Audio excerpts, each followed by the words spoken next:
Scoot Airlines tayo for this trip. Mas affordable version to ng Singapore Airlines. Ito yung parang low-cost carrier pag sa Singapore.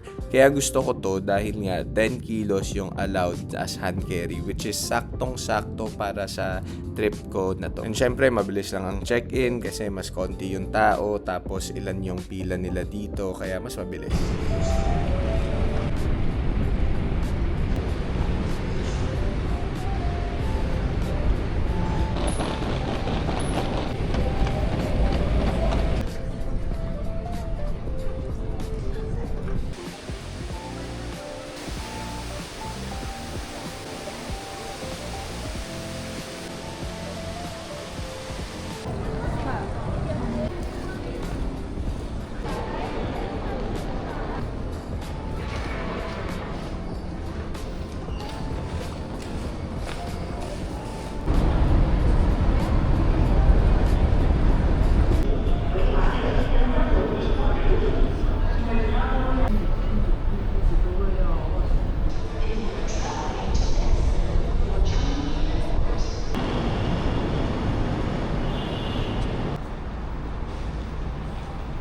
So, ito na yung room natin dito sa Travelodge Harbourfront.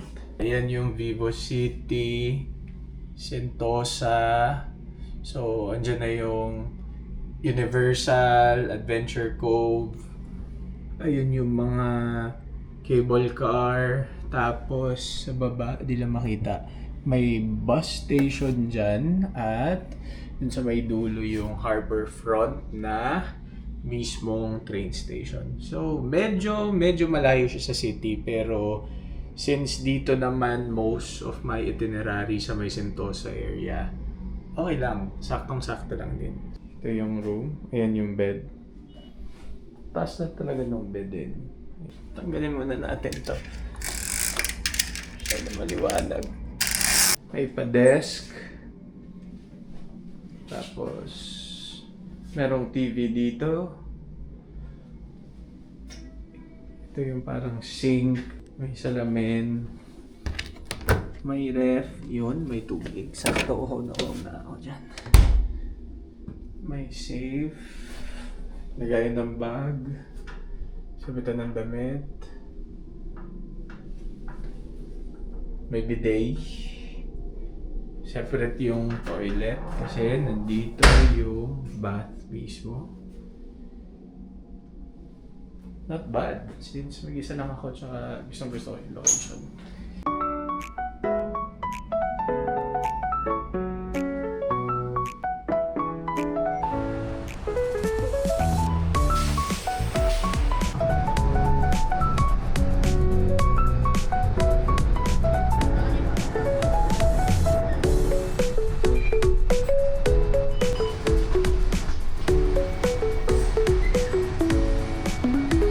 Most visited country ko tong Singapore so far. Mahabol na yung Japan, as in parang konting trips na lang.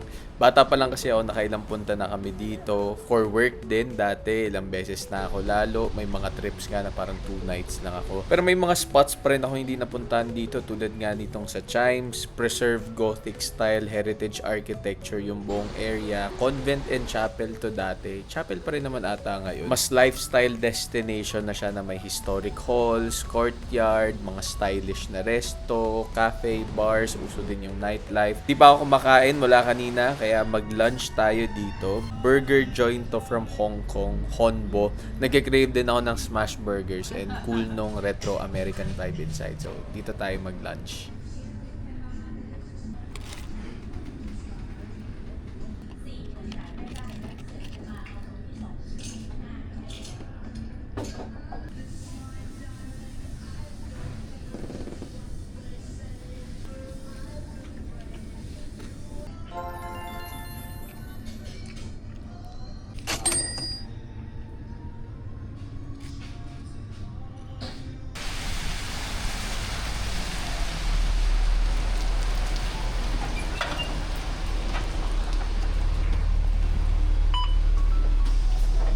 Pa-Gardens by the Bay tayo. Andito na naman ako kasi andito sila at may bago naman tayong may explore dito, tsaka mas iba naman yung experience dahil kasama sila. Random lang. Ang annoying nung ilang pinoproclaim na well-traveled na mga tao sa paligid na pag nakakakita ng mga post ng mga first-timers na Pinoy, magko-comment sila na overrated naman dyan, pangit naman dyan, tourist trap, hala, first time mo ba? Alam mo yung mga taong nang mamaliit ng ibang tao. Nainis ako sa mga ganun kasi huwag kayong mayabang. Hindi lahat may leisure magpabalik-balik sa ibang bansa. Kung may reaction kayo na hindi maganda, keep it to yourself. Don't ruin the experience for other people. Kasi hindi nyo alam yung Singapore trip nila, pinaghirapan nila ng ilang taon yun. Kaya ako nagra-rant kasi may isang nag-comment ako nabasa kanina about e-travel. May nagtanong lang naman sa akin na need pa po ba ng passport at visa sa Singapore? Tapos merong nag-comment na well-traveled daw. Sabi, halatang di nagta-travel tong tangang to. Ang sagot ng tao, hindi po. First time pa lang naman po naming family. See? Kakabwisit, kinabuti at kinagaling mo ba yung pagiging epal mo? Kung ganun kayong tao, wag nyo na akong i-follow, wag na kayong manood sa akin. Kasi matyaga ako sa mga videos ko magpaulit-ulit na sinasabing walang visa, kailangan ng e-travel, valid passport, kahit stating the obvious for us, it might not be for them. And sa mga first-timers or hindi familiar sa isang lugar, huwag nyo pakialaman yung mga taong negative sa kasiyahan nyo. Kung na-enjoy nyo ngumanga sa Merlion, kung feel nyo magpabalik-balik sa Universal Studios, go! Pera nyo yan, deserve nyo yan. Kulang sa saya yung mga papansin ng mga taong ganyan sa mundong to. O diba? At least nalibot ko kayo habang nagra-rant dito sa Gardens by the Bay. Ito na, kasama ko na yung mga pinsan ko, tita, tito, kaya mas masaya na to. Ako ba? Baka nainingan mo ah. May laksa.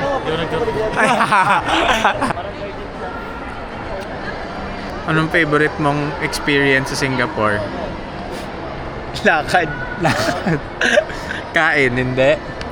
Okay lang. Babay ka. Saan ka? 3, 2.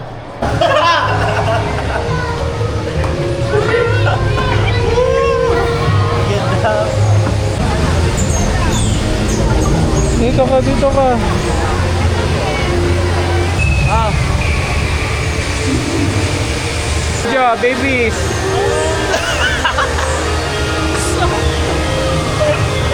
Tara, abante na tayo, uy! Okay. Ala. Very good. Very nice. Ba't ka naiyak? First time. Kasi, It's my dream. na, Makakita ng dinosaur kahit robot lang. totoo yun, oy.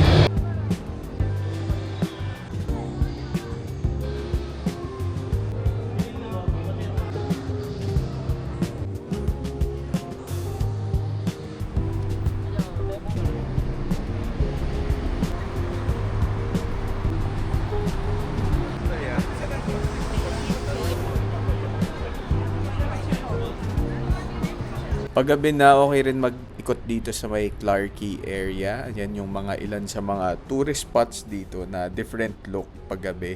Dito rin yung sakay pag mag-aano kayo, yung parang ferry papunta dun sa Marina Bay Square or papunta dun sa ilang areas sa may Merlion. Mas hip nightlife culture dito at syempre nasa Singapore ka, medyo pricey yung mga kainan sa paligid. Kaya ako, dito na ako kakain sa Vivo City. Sa may baba kasi may food court doon. Yung taas na food court nila or mga kainan doon medyo pricey. Dito maraming mura, may mga yaw-yaw, may potato corner pa nga. Nagbibimbap lang ako since Korean food yung kinikrave ko. Tatapos lang ako ng ilang work for tonight dahil bukas mag-Universal Studios tayo with them. So masaya yun. Then itong bibimbap na to, goods na goods. Tsaka kukuha na lang tayo ng anything for dessert. Dito yan sa Min Cheng Bibimbap. For dessert, ang crenave ko na lang itong parang Taichung egg tart nila. Parang basta ibang mga flavors pero mas gusto ko yung signature lang para solve na. Then, okay, bukas na ulit.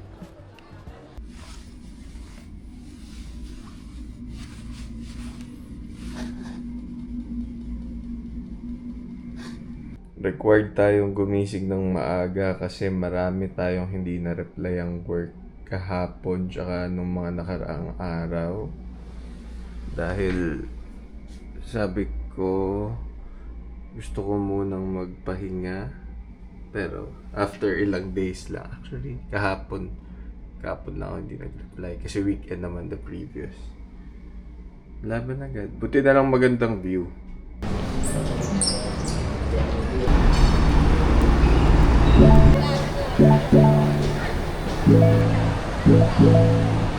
Ilan paalala lang pag pupunta kayo ng Universal Studios Singapore. Kailangan nyo ba ng sobrang maaga? Hindi naman, kahit saktong pagbukas lang kung first time nyo. Pero kung nakailang punta na kayo, kahit mga hapon na, since Universal Studios Singapore naman, hindi talaga siya ganun ka matao. Talagang kailangan nyo lang puntahan agad yung mga major rides, katulad ng mga Transformers, Battlestar Galactica, The Mummy. Yun naman usually yung punuan. At meron namang single rider line dito. So, kung okay lang sa inyo, separate dun sa mga kasama nyo, minsan mas maikli yung pila dito. Kailangan nyo ba ng express pass? Siguro kung holiday talaga, pero kahit nga weekend, na-try ko dito, parang hindi naman kailangan. Not unless wala kayong pasensya sa pagpipila. Download the USS app to check the wait times and show schedules. Make sure lang na may mga tubig kayo, tsaka mga sun protection, mga payong kasi minsan mainit. Marami rin mga shows dito katulad ng Waterworld. Tapos kumain kayo ng mga off-peak hours para hindi sobrang dami. Kami kaya napabilis lang kasi bumili na kami agad ng ticket sa Klook, so dire-diretso na lang kami. And most sa mga kasama ko first timer, so enjoyin natin to na parang first time.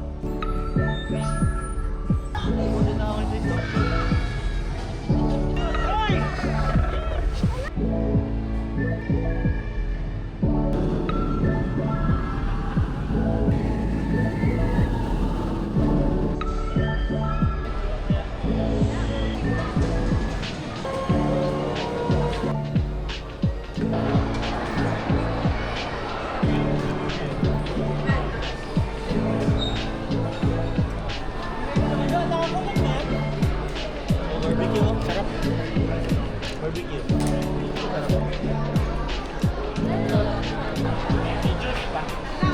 Wow. Juice pwede ayan.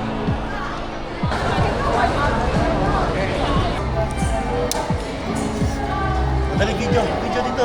Paano na oil? Pag dyan.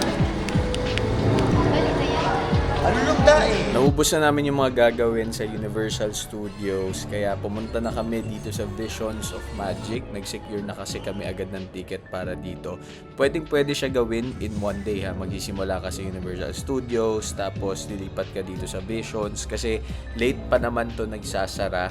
Saktong closing ng USS, pwede kayong pumunta na dito, lumipat, kasi nasa Sentosa lang din siya. As in, paglabas mo, tatawid ka lang. Kung fan kayo ng Harry Potter at kung hindi pa kayo nakapunta sa Making of Harry Potter sa Japan, must try itong Visions of Magic kasi bibigyan na kayo ng one, tapos iikutin nyo yung ilan sa mga film set from all the franchise, from the book 1 hanggang book 7. You'll need around 2 hours din dito. Binook lang namin yung ticket namin sa Klook kasi nga pahirapan dito. Tinatanong kami kung meron na ba kaming ticket prior kasi nga punuan. Nabasa ko lahat ng libro ng Harry Potter, pati movies na panood ko, pati board games. Meron dati yung Diagon Alley at Quidditch, nilalaro namin magpipinsan yon. So mapapabalik ka sa childhood dito. Don't forget sa Klook kayo mag-book kasi nga may free voucher pa rin doon na parang pambawas na sa merch nyo, tsaka bibigyan kayo nitong butterbeer.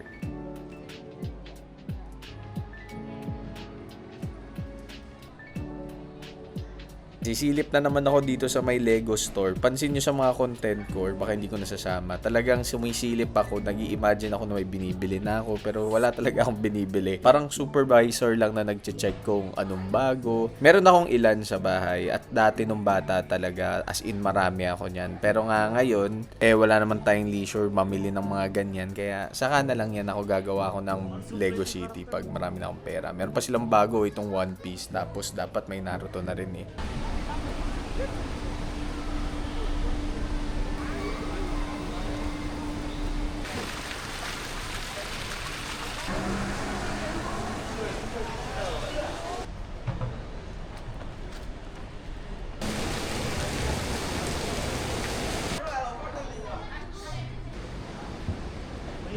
Check mo.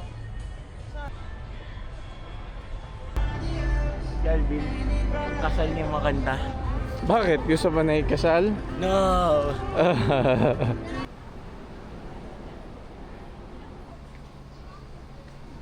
After spending some time pa sa Sentosa, naghiwa-hiwalay na kami sa may Vivo City. Hindi ko nalaman na may hawker food center sa tapat lang ng Vivo, malapit lang sa mismong hotel ko sa Travelodge, Seya I'm Food Center.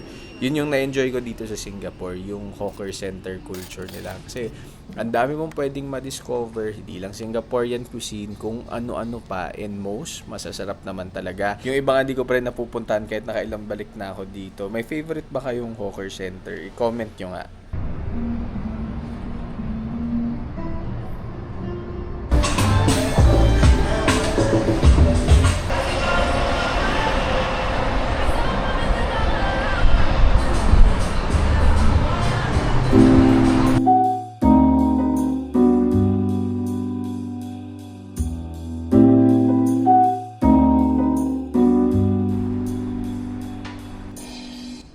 Balik na tayo sa pagsusolo travel. Yung mga pinsan ko, umuwi na sila by this time. So, mailan lang tayong iikutan dito sa mismong Orchard area. May na-search lang akong free viewing deck daw dito. Pasok lang kayo ng Ion Orchard Mall. Tapos, punta kayo dito sa may Pa-Ion Sky. Akyat kayo ng 55th floor. Diretso lang siya dyan. Papunta siya actually sa isang restaurant. Hindi naman talaga siya viewing deck. Pero kung gusto niyo magpakita dito, magpa-picture, pwede naman. Yan lang yung view niya. Pwede rin kayong pumunta ng Wheelock Place. Tawid tayo dito sa ilalim. Tapos, ayan yung view niya sa taas. Kung gusto niyo lang yung parang ganyang look sa background niyo. Nauso tong ice cream dito na may tinapay, pero parang sobrang simple lang talaga nung lasa niya, guys. Kung gusto niyo i-try, sige, pero parang lang siyang yung mga tinapay at ice cream sa atin na sorbetes, na pandesal na may tinapay.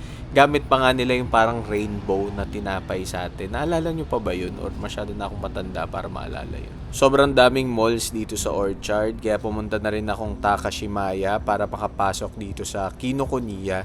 Isa tong Japanese bookstore. Ang hinahanap ko talaga dito is mga manga. May habit kasi ako na nangongolekta ako ng mga episode 1 ng manga na mga kakapanood ko pa lang at nagustuhan ko. Tapos yung episode 1 na yun, yung mga Japanese version, parang yun yung kino-collect ko instead of yung mga mamahaling figurines and collectibles na mismong character. Though, meron din ako noon, nung ilang pinaka-favorite ko, pero mas manga na lang para mas mura lang. Yung mga episode 1 lang talaga kino-collect ko. At kung may mga anime recos kayo, lagay nyo sa comments kung mahilig din kayo sa anime. Tinuloy ko lang yung paglalakad sa Orchard Road. Nakita ko tong online tong Doors at Design Orchard. Para siyang mga local design shops na on the pricier side, pero mostly mga local fashion, beauty, and lifestyle. Mas puro pambabae. Akala ko may mga interesting ako makikita. Pero may mga nagustuhan akong parang jackets dito. Tsaka may mga interesting games sila. Yun nga lang, since local, tapos more of talagang piling designer, on the pricier side lang siya.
Last night naman na natin, so mag-relax na lang tayo. Wala naman na akong gustong gawin pa dito at wala nang gustong puntahan. Dito na lang malapit. Kaya nag-Vivo City na lang ako. Nag-ikot-ikot sa rooftop. Tapos, manood na lang kaya tayo ng sine. Manonood na lang ako ng Demon Slayer. Tagal ko nang last na nood ng sine. Hindi ako nakakapanood ng sine sa Manila kasi busy. Kaya mas may time pa ako pag nandito sa ibang bansa.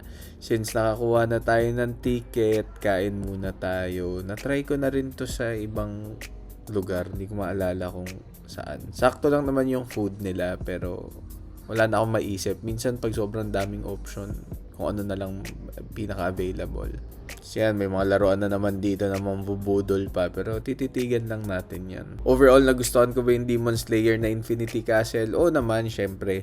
Yun nga lang may trend kasi ngayon yung mga anime na sobrang putol-putol, sobrang tagal, sobrang overstretched, tas after 2 years mo na naman papanoorin, nawala na yung magic dati na 1 season lang or 2 seasons tapos kompleto talaga yung mga kwento. Ngayon pahabaan, puro profit. Kaya ang hirap enjoyin, sobrang nakakabitin. Pero natuwa pa rin naman ako dito. Yun nga lang, tagal na naman nung susunod. Kaya ganun talaga. Grabe din yung time na ina-allot nila para gawin yung mga animation, lalo na tong Demon Slayer. Sobrang solid. Parang hindi mo na ma-differentiate yung actual sa hindi. Tas talagang kakaiba yung animation nitong Infinity Castle. So ayan na, uwian na, and see you sa susunod nating video. Marami pa akong upcoming at mag-subscribe na rin kayo kung gusto niyo.